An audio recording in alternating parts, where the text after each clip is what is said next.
How you doing? Today is Monday, April the 14th, 2025. I'm just going to go through a quick presentation here on a real estate note opportunity, a note investing opportunity, and I'm looking for someone to partner that can bring the funds to the table to do this particular deal, and we can discuss either partnering on it or me just referring it to the investor to do the deal themselves. So I'll run through it really quickly. Here's my contact information if anybody wants to reach out to me. This is a non-performing note deal in Philadelphia. The property value, first the address, 7200 Edric Street in Philadelphia, Pennsylvania. There's a picture of the property, little corner town home, it looks like there, or some type of row house, I guess, in Philadelphia. But the property value is about 300,000 or higher. I've seen it go up to about 300 and I think 89,000. I think that was on Realtor.com. So really strong value in this particular neighborhood. The net purchase price, including all closing fees, is 140,000. That would be to take down or be able to purchase this non-performing note, meaning that the person living in the property is not paying. As you can see, the last payment was as of August 2023. So it's been over a year, um, about 18 months or so since they made a payment.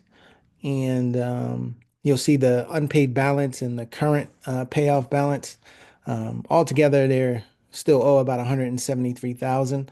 But the property again is worth 300,000 on the low end. And even if it's somewhat underneath that, there's still a lot of equity in this particular property. You see your investment to value ratio is under 50%, which is really good for a non-performing note. Non-performing notes usually sell at about 25 to 55% of the value of the property.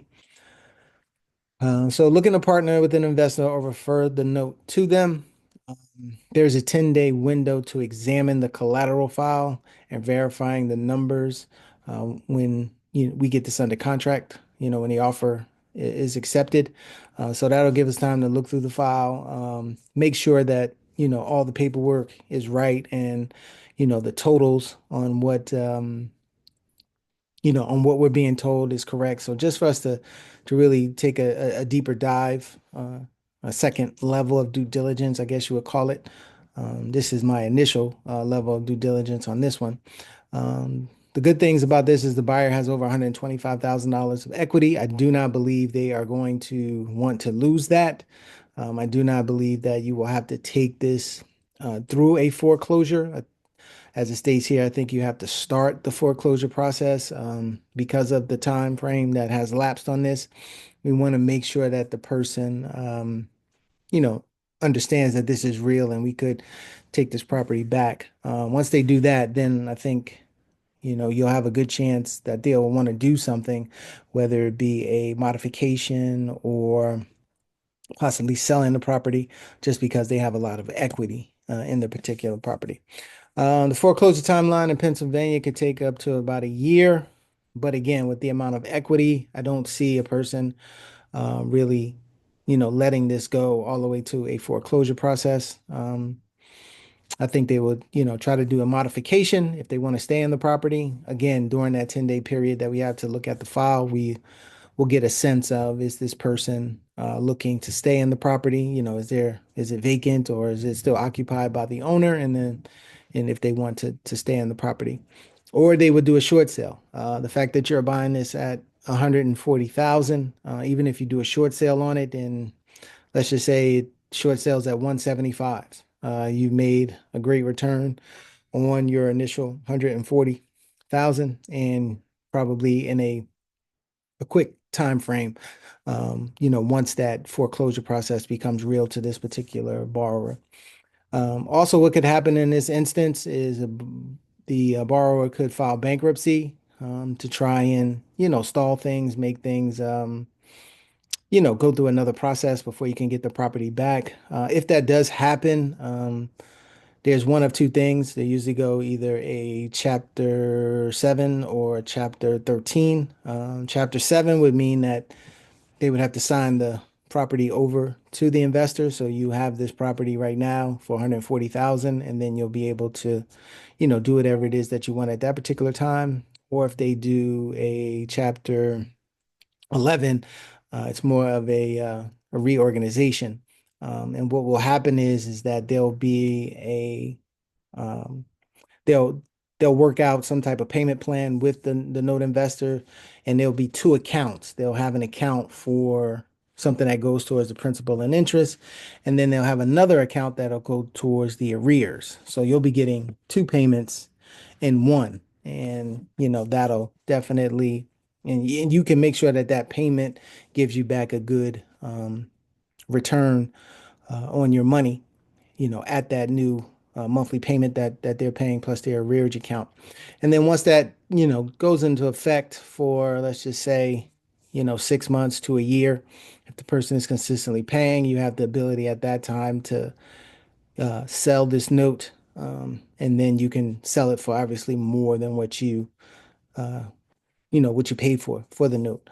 Um, that's done all the time, especially again with those two accounts set up. There are investors that will buy this note, and once this borrower has been paying on those two accounts, shown a good payment history on that.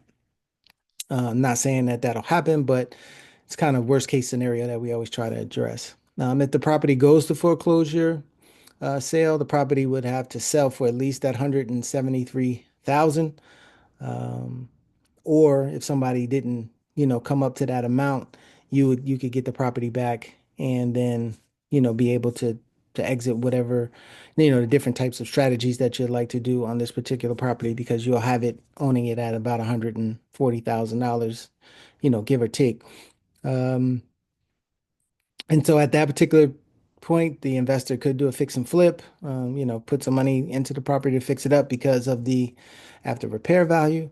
Um, you could sell or finance the property to an investor or an owner occupier, just depending on what the inside of the property looks like. Maybe there's, some minor things that you can do and sell or finance it to a owner occupant that's going to live in it. But if it is not in good shape on the inside, you could also do seller financing for an investor, for them to go in there and, fix up the property, create a note for them where they just have to do the rehab and then they can sell it, obviously for the higher price, make their money and get you paid off, on the seller financing portion that you created for them. You could hold it as a rental if you would like to do that. The rental rates in this area, I'm sure you could get about $2,000 for um, a rental in this particular area. We can definitely look a little bit further into that if that's the strategy. You could do a lease option to a buyer as well. I just wanted to kind of go through that really quickly on that deal. I think it's a really good deal for a non-performing note and what you can purchase it for. And if anybody's interested in, talking about it further, have any questions, you can um, I'll show my I'll show my information again so you can reach out to me.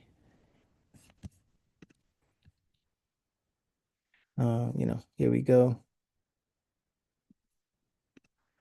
So you can reach out to me at my telephone number or my email address, or through social media if you like. But I think this is a really strong deal. Could be very lucrative depending on how things play out once we do get the note. But if you're interested, like I said, reach out and we'll have a 10-day process to, examine all the paperwork and all the documents and verify everything and see if we still want to move forward on this.